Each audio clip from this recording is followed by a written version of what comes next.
aí, pessoal, tudo bem? Estão conseguindo me ouvir? E agora, estão conseguindo me ouvir direito? Beleza. Professores, o pessoal aí da turma, tá todo mundo já organizado? Beleza. Meu nome é Rafael e eu sou aluno dos professores que estão aí com vocês. Hoje eu irei falar um pouco sobre o retículo endoplasmático rugoso, que aprendi com eles. Mas provavelmente acho que eu precisarei da ajuda de vocês. Peço que me ajudem, pois assim a gente consegue aprender juntos. Então vamos lá. Então, isto é uma célula. Ops, não é assim.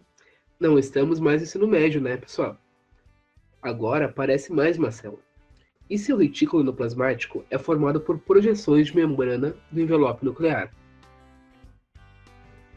Existem na célula dois tipos de retículo, o liso e o rugoso. O rugoso é conectado com o envelope nuclear e é característico por ter vários ribossomos associados à sua membrana. Por isso, ele é a organela principal responsável na produção de proteínas. Seu lúmen é composto por enzimas, chaperonas e outros compostos orgânicos importantes. Já sua membrana possui proteínas transportadoras e enzimas, além dos ribossomos.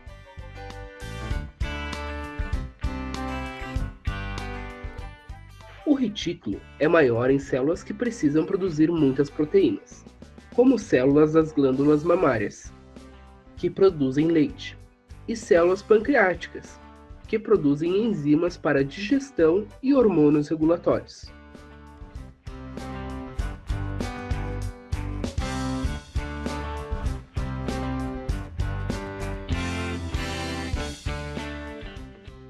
Toda proteína inicia sua síntese no citosol, em um ribossomo livre.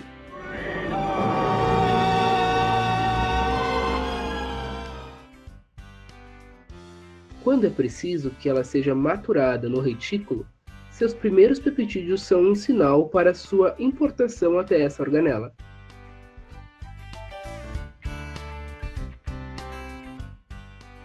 Esses peptídeos sinais sintetizados servem para ser reconhecidos por uma proteína. Mas qual é o nome dessa proteína mesmo?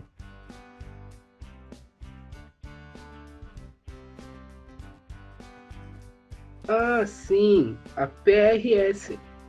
Então, essa proteína possui um sítio de ligação que, ao reconhecer o sinal, se reconfigura e se conecta à subunidade maior do ribossomo, inibindo sua síntese. Ela então se liga a um receptor de membrana do retículo. Esse receptor libera a PRS para ligar o peptídeo sinal a um translocador de membrana cujo canal se alinha com a subunidade maior do ribossomo, fazendo com que todo o peptídeo sintetizado seja jogado dentro do lúmen. Mas o que acontece com o peptídeo sinal da proteína depois que a síntese é terminada?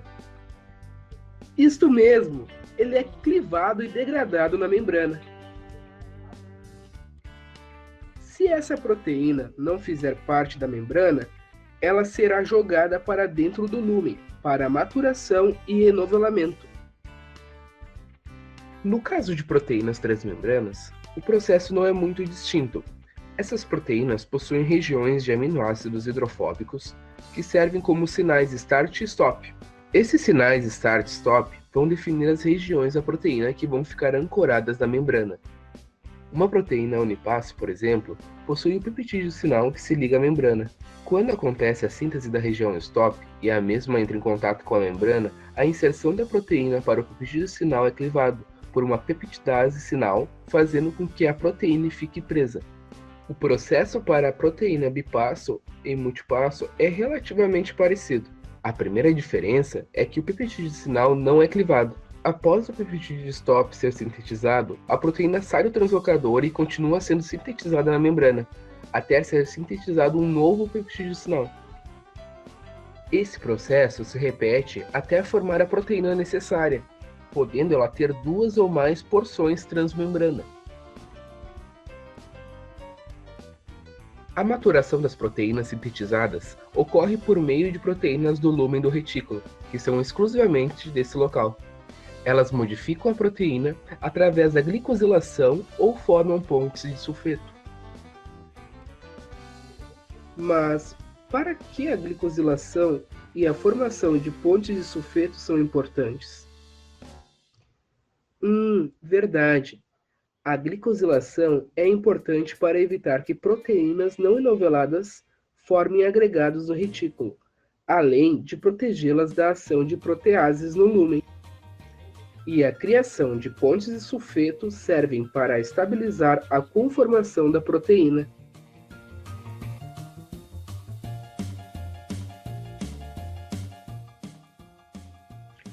As ligações de sulfeto ocorrem devido à ação da disulfeto isomerase, que oxida os grupos sulfidrila da estrutura proteica, promovendo a ligação entre esses grupos. Tá, mas espera um pouquinho. Por que essa ligação só é realizada no retículo e não no citosol da célula? Ah, pois é. O citosol tem um ambiente redutor, né? Impedindo a oxidação.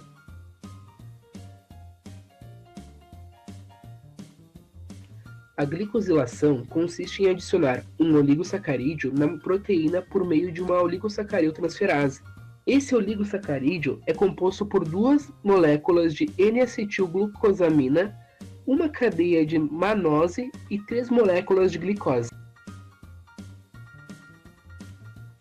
Além das funções que foram faladas antes, essa glicosilação também marca as proteínas, de forma que elas sejam reconhecidas por chaperonas específicas que realizam o trabalho de enovelamento correto delas. Até 80% de certos tipos proteicos se enovelam incorretamente após a síntese. Proteínas sintetizadas e mal enoveladas podem formar agregados ou executar funções que não deveriam, obstruindo e danificando a célula. Por isso, o retículo endoplasmático tem um complexo sistema de avaliação e degradação de proteínas defeituosas. Esse sistema envolve diversas etapas em que proteínas passam por muitas tentativas de novelamento até que se dobram corretamente ou são degradadas finalmente. As proteínas que ajudam no enovelamento inicial e posterior das cadeias peptídicas são chamadas de chaperonas. As chaperonas HSP70 atuam durante a síntese proteica. Através de diversos ciclos de hidrólise de ATP, ela captura e agrupa aminoácidos hidrofóbicos na porção interna do seu enovelamento, enquanto a cadeia peptídica está sendo sintetizada. Se após a síntese, uma cadeia é liberada no lúmen com um dobramento incorreto, outras chaperonas fazem novas tentativas de enovelamento proteico. Tá, qual era mesmo o nome dessas chaperonas? Claro, HSP60. Ela captura a proteína mal enovelada e seus sítios hidrofóbicos realizam diversas ligações até ocorrer o enovelamento correto da proteína. Além disso, existe uma proteína chamada CAP que funciona como uma tampa, impedindo que essa proteína saia antes de estar pronta. Mas como sabemos que a conformação é adequada? Simples. Após o processo de marcação com o oligosacarídeo, realizado pela oligossacariltransferase, a proteína passa a ter uma cadeia de carboidratos que termina em uma glicose.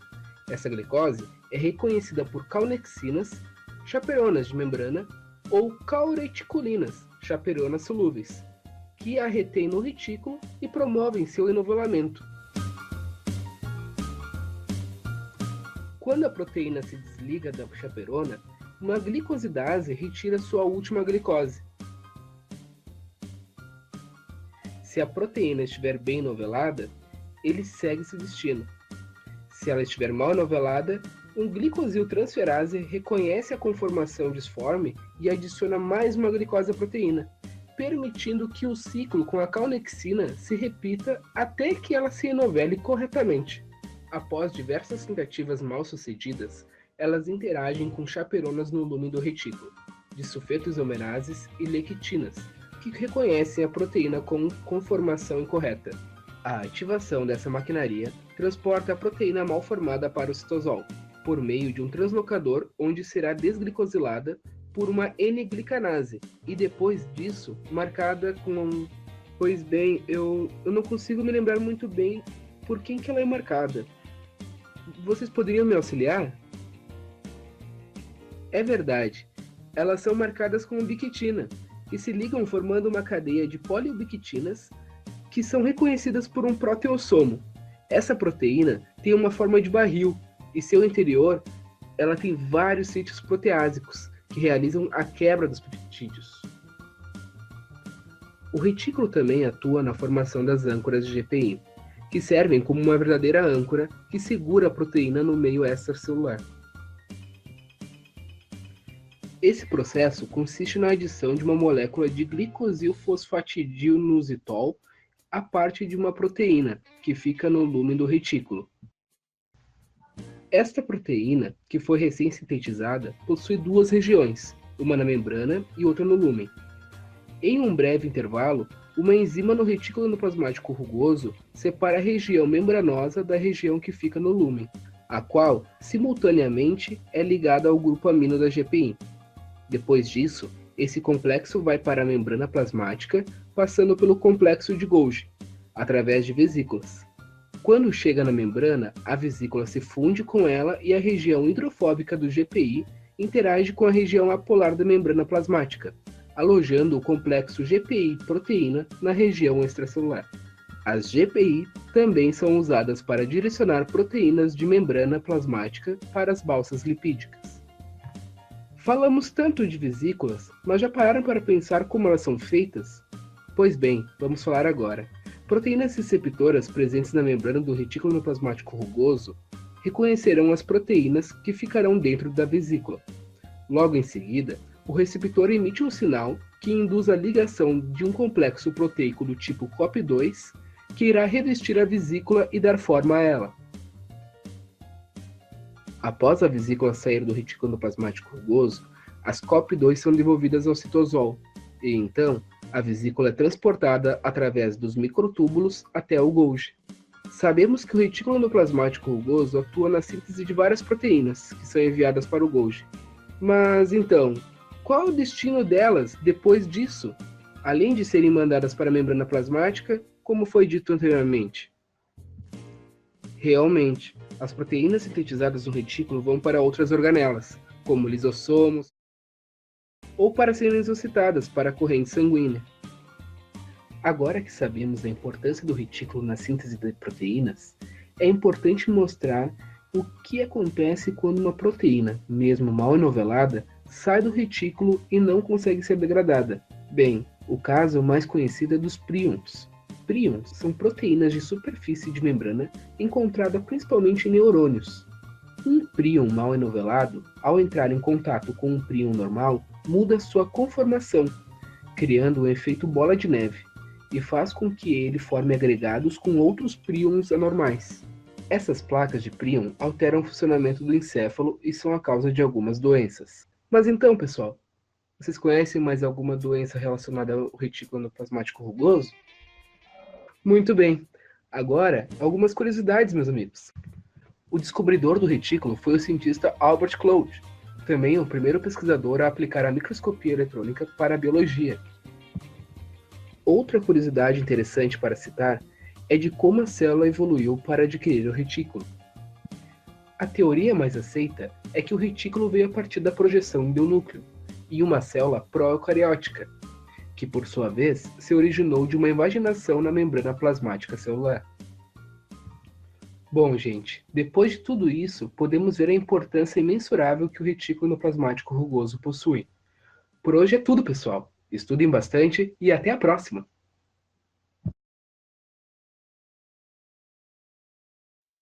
Now the world don't move to the beat of just one drum. What might be right for you may not be right for some.